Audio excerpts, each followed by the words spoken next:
English learning और videos को welcome कहते हैं। तो जल्दी से चैनल को सब्सक्राइब कर ले। जैसे कि आप जानते हैं PSL भी आने वाली है तो उसकी वीडियो भी आपको ज़रूर मिलेगी। तो don't go there, there means वहाँ। तो क्या बोला है, वहाँ मत जाओ। डोंट गो देयर, वहाँ मत जाओ, ठीक है। कम बैक, वापस आओ। कम बैक, वापस आओ। बैक मीन्स वापस, ठीक है।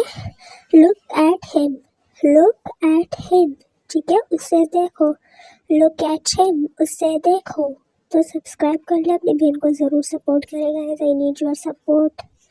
लुक एट दिस, ये देखो। दिस मीन्स ये, तो लुक एट दिस, ये देखो, ठीक है। Look at here, here means यहाँ, ठीक है। वो वहाँ था, ये यहाँ है। तो लुक एट हेयर, यहाँ देखो, ठीक है। लुक का मतलब होता है देखो। Look at you, look at you, अपने आप को देखो।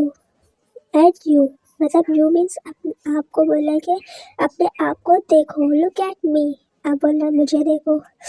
लुक एट मी, मुझे देखो, ठीक है।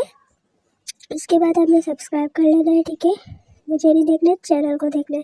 दैट्स वाई, दैट्स वाई, इसीलिए। दैट्स वाई, इसीलिए, ठीक है। उसके बाद है विथ हिम, विथ मीन्स साथ, हिम मीन्स इसके, तो विथ हिम, इसके साथ, ठीक है। लुक भी हो गया, विथ भी हो गया। अब वाई सो, ऐसा क्यों, वाई, क्यों, सो, ठीक है। ऐसा क्यों, विथ मी, मेरे साथ। विथ मी, मेरे साथ। और कैसे गाइस, आप कमेंट्स में बताएं। सर्दी वर्दी है नहीं है। In front of me, in front of me, मेरे, तो मेरे सामने। So thanks for watching. Don't forget to subscribe and press the bell.